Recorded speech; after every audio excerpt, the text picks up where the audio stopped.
Pope John Paul, Coach Charlie Cryer, entering year two. Coach, I guess my first question for you is, are we past the point of knocking it all down and now we're starting to rebuild? Or do you still feel like there's some things we kind of need to knock down to start the rebuild? David, I think we're actually a couple years ahead of what I thought we'd be, and but it's been it was a challenge last year, and we got down to 25 kids. We're back up to about 50, and counting our eighth graders. So I think we're headed in the right direction with that. But I feel good where we're at. Biggest thing you learned personally, because this is a new area, new region, everything was that for you from last year. Biggest thing you learned from year one to year two, like what's the biggest lesson maybe that you learned? Uh, the having eighth graders on campus. I'm not used to that, and everything west of Baton Rouge, you really don't have eighth graders. You go 9 through 12th, but I've had to get adjusted to that a little bit. But I enjoy having them here on campus, and but it's been a challenge. The area has been different, and it's good football over here. You don't hear a lot about this area a lot where we're west, but it's really good football. What did you learn about your team? You said the program's maybe a couple years ahead of schedule.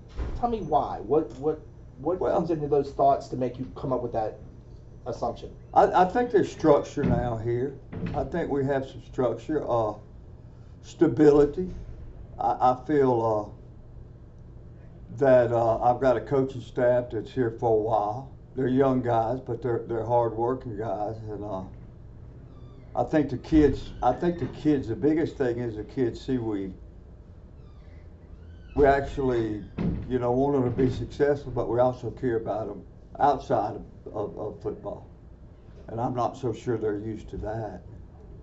What's the next step now? Everybody always says, no matter what it is, quarterbacks, coaches, wide receivers, life, you make that big jump from year one to year two.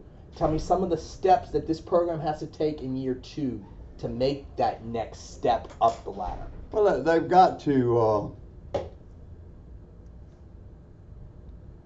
work hard, understand that, I told them today at the end of weight training, you'll win some games on pride, but you win a lot of games with hard work.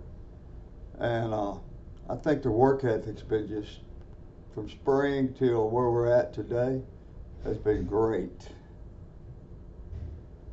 Let's get into a little bit of the Jaguars themselves. You got George at quarterback. Yeah. We talked about this before we even started tape quarter. You were like, I like my quarterback. It had a smile on your face there. What does George bring to your offense? Is it just comfort from you, from the man calling the plays, from the team in the huddle? What does he bring to maybe just make you feel comfortable with him? I think the kids trust him, and I think we trust him. He's tough. He's not afraid to make a mistake.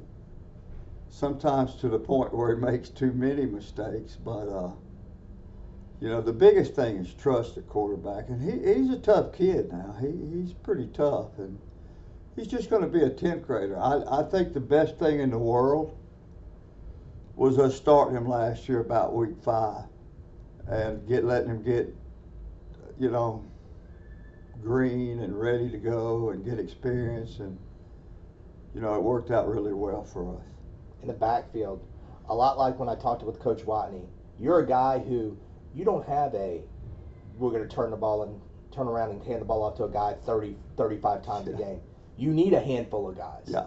It's led by a Stefano, but tell me who else in the backfield is really going to be your go-to in terms of these are our ball carriers, these are our horses. Yeah, it'd be Joey and Stefano, and I had a kid come out from baseball that Colin Cahill that's did just great, and we're playing him a little bit at slot, so he can catch the ball out of the backfield and run the ball, and he's kind of, a do-it-all type kid.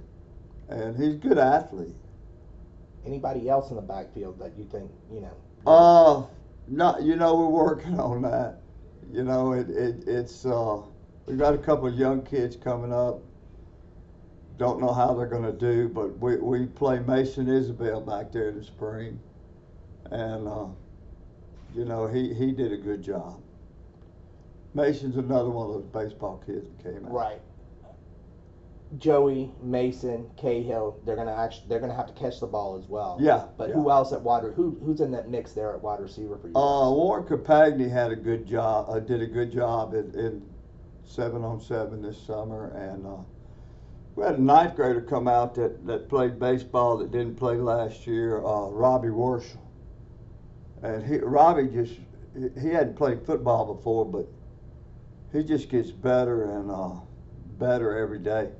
We're trying to play kids one way as much as possible.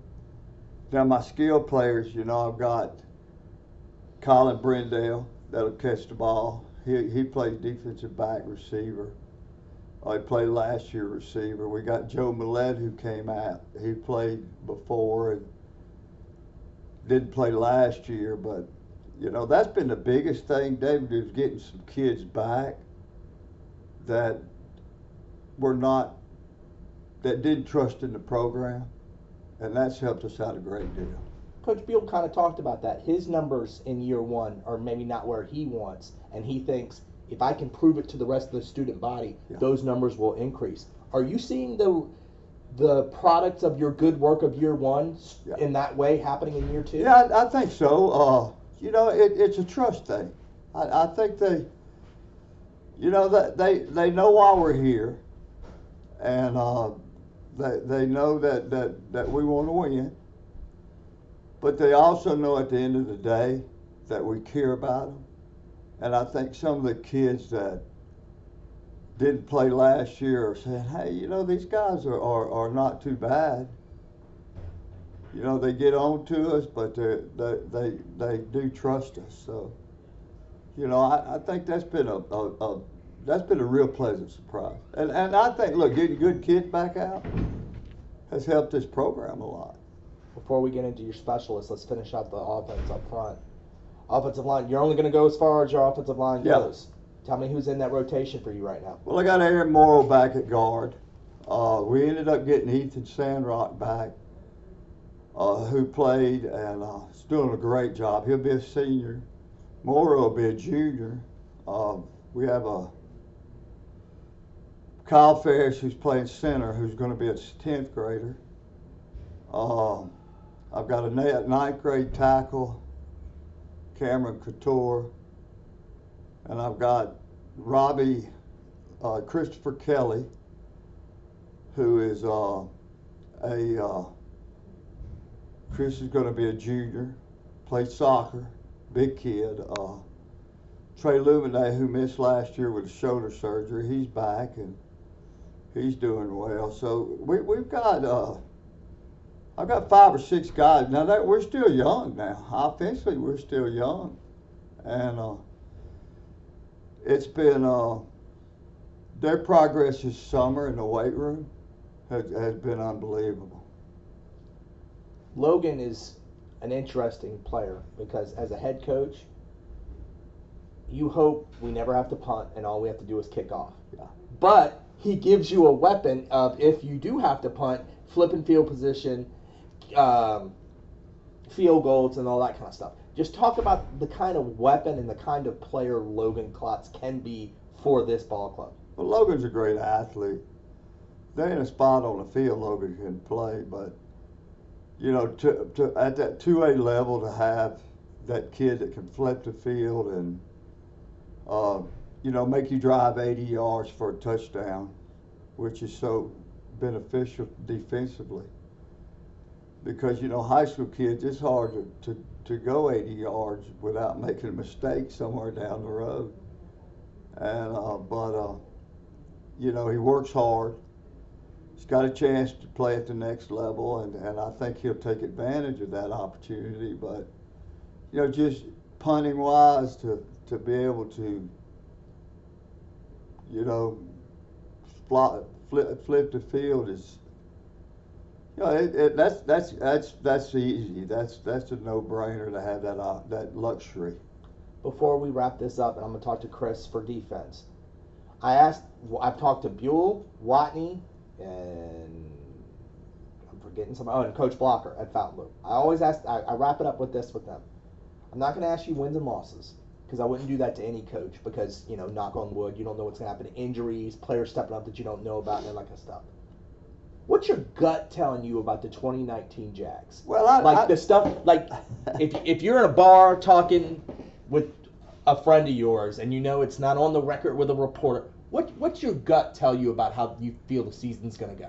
Well, you know, look, when you look on your schedule and you don't see St. Helena and Amite, that makes you feel real good there. You know, we got a tough one the first week with Pearl River. And I think it's a good challenge for us. And then we've got some schools that I think we can compete with. But, you know, our district was, yeah, I mean, you know how our district was. So we had the state champion in 2A. And, you know, with Springfield and St. Thomas and, who's our other third team in our? Northlake.